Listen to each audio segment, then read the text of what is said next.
Arcturian group message, via Marilyn Raffaele. Dear friends, we welcome you to our message. During these times of personal and global turmoil, many of you are finding it difficult to stay centered, but at the same time easy to slip into worry, concern, judgment, criticism, and fear.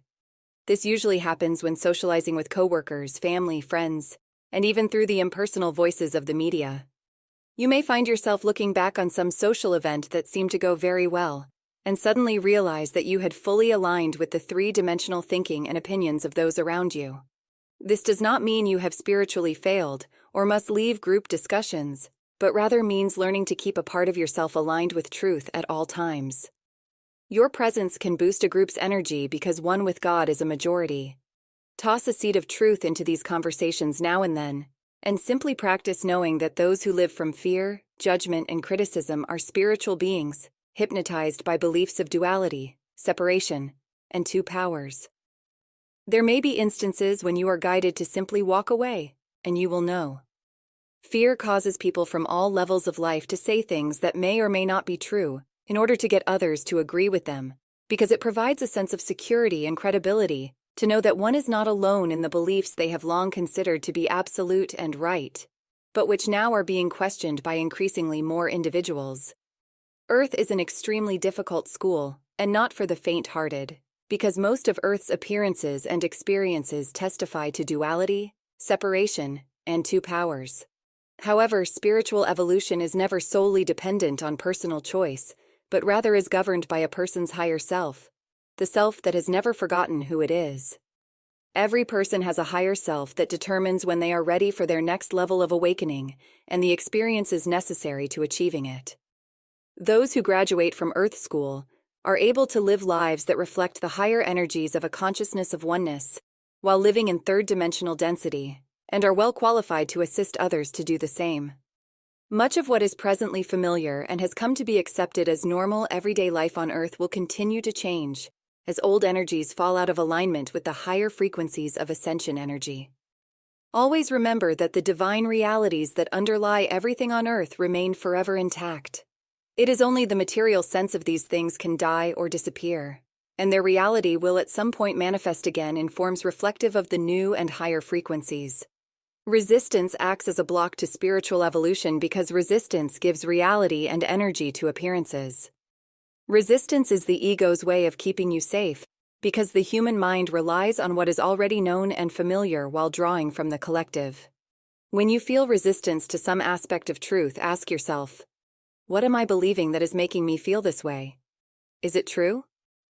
Many spiritual concepts once held to be absolute truth are now being questioned and let go of by awakening individuals who then frequently experience criticism and judgment from others, unable to see beyond the conditioning of religious doctrine and practice. It is often the case that those closest to you, those you love and want to help, are simply unable to accept what you know.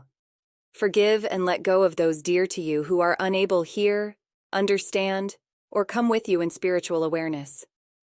Always remember that every person has a higher self, and guides helping them traverse their spiritual journey, which may very well require more learning experiences before they are ready for the higher truths. Allow the process, dear ones.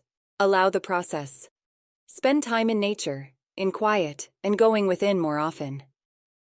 This is not isolating yourself in the material sense, but rather allows you to stay centered in the fullness and oneness within reality in times of so much unreality.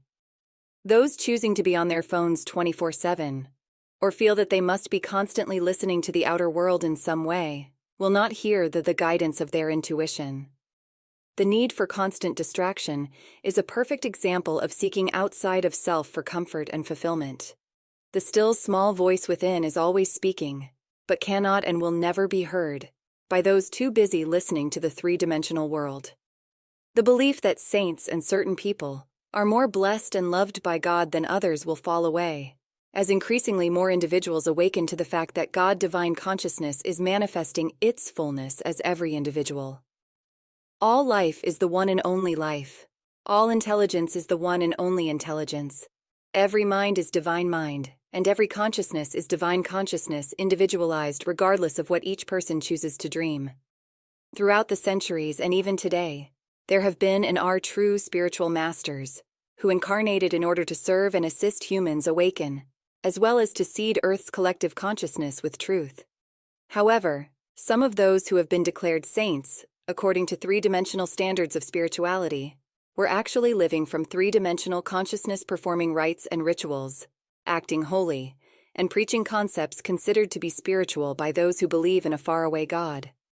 Negative physical, emotional, or mental issues are never personal, and this is also true for the good qualities a person may be expressing. Humans in and of themselves do not have love, forgiveness, gratitude, patience, etc. to give, because these things are, always have been, and always will be, God qualities flowing through humans but never from them. The state of every person's consciousness is what allows or blocks the qualities of God fully present within every person from flowing through. The love and service that many declared saints expressed while on earth was not theirs personally. No saint was more special or blessed by God than any other person. Rather, their state of consciousness allowed the God qualities within to express more fully. Living in a convent, monastery, or ashram does not make a person holy, simply because one's state of consciousness goes wherever a person goes. Those who spend their life focusing on three-dimensional concepts of what constitutes holiness, outer signs and emotions, can and often do manifest some of these religious concepts simply because as God individualized, they create them. Never forget that psychic does not necessarily mean spiritual. Release any remaining concepts you may have accumulated with regard to what constitutes spirituality. As a part of your evolutionary journey, you have all lived lives in convents, monasteries, and/or ashrams where you seriously took vows.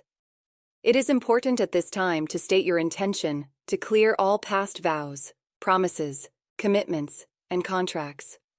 Vows of poverty, chastity, obedience, or even sincerely saying to someone in a past life, "I will love you forever," can remain active throughout lifetimes until cleared, because these activities were usually done with serious intent, allowing them to remain active, affecting many lives.